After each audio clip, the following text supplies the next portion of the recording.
Peter was drowning because he was looking at the storm. David fell into great sin because he was looking at Bathsheba with lust in his eyes.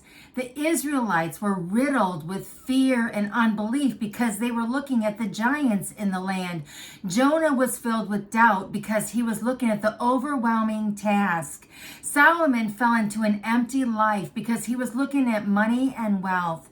Elijah became depressed because he was focused on the evil intentions of Jezebel. All of these people knew who their God was. They had seen miracles and they had heard the stories of what he had done for his people.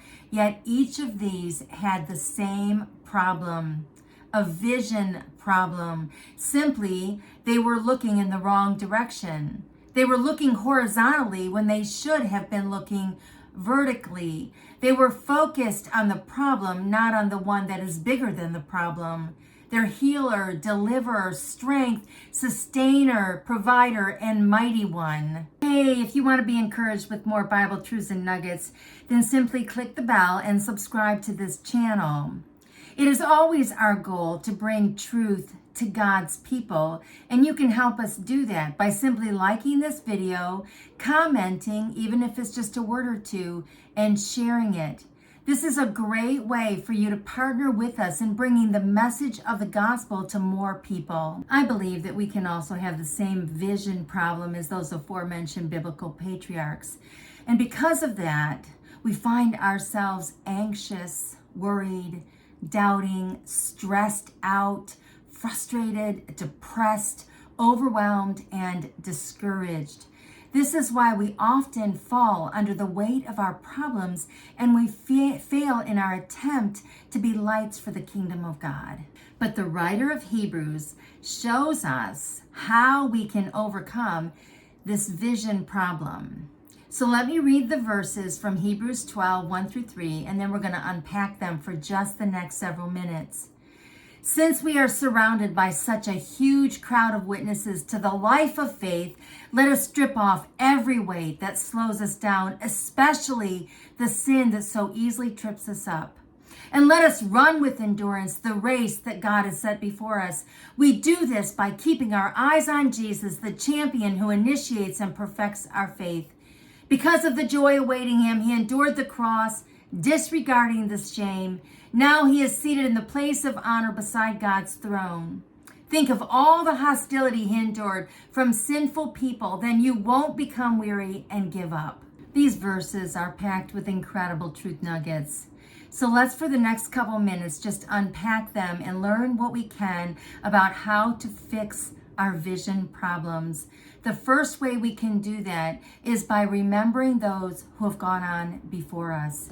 Hebrews 12 comes on the heels of Hebrews 11, the chapter that is filled with faith-filled saints throughout the Bible. Their stories are inspirational. They've endured things that we can't even imagine and things that we'll never endure.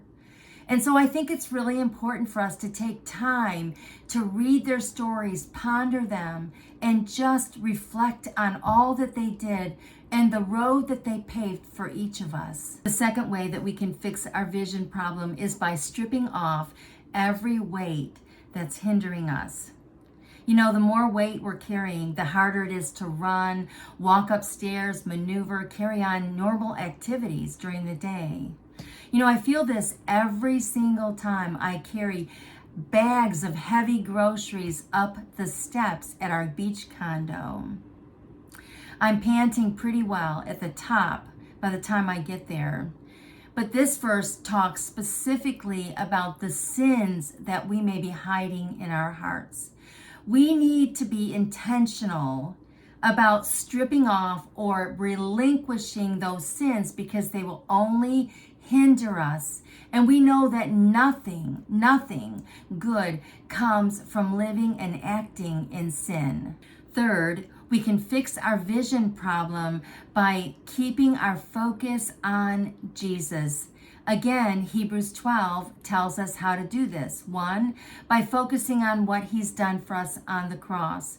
You know, this verse gives us a detail that we often forget or that we often don't even know. And that is that Jesus went to the cross with joy in his heart. Doesn't that just make you smile? It does for me. We should also focus on where he is right now. He is seated in the highest position of power and authority at God's right hand.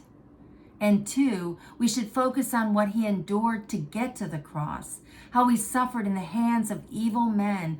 All this he did for you. This passage in Hebrews says that when we focus on these things, that we won't get weary and give up.